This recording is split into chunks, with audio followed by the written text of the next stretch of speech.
L'ancien international sénégalais El Hadji Diouf, interpellé sur le prochain match des Lions, a donné assez de raisons aux coéquipiers de Koulibaly pour se surpasser lors de leur prochain match.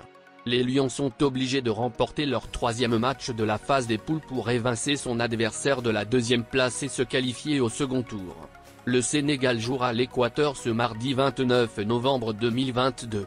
Une date qui marque aussi les 2 ans de disparition de Pape Bouba Diop, le premier buteur sénégalais à la Coupe du Monde. Mardi va marquer les 2 ans de disparition de Pape Bouba Diop. Selon moi, il n'y a pas une plus grande motivation.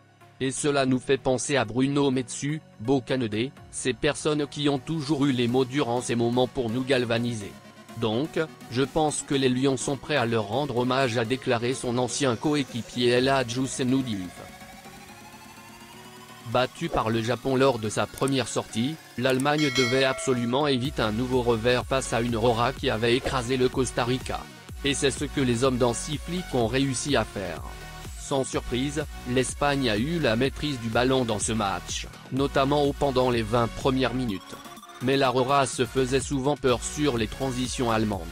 Mais malgré une belle première période de football, aucune des deux nations ne parvenait à débloquer la situation, à part un but refusé à Rudiger juste avant la pause.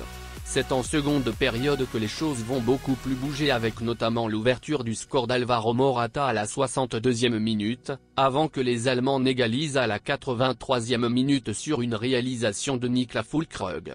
Ainsi, avec la défaite du Japon devant le Costa Rica à 1-0, le suspense reste intact dans cette poule et rien n'est acquis avant la dernière journée. Tout peut arriver et tous peuvent se qualifier.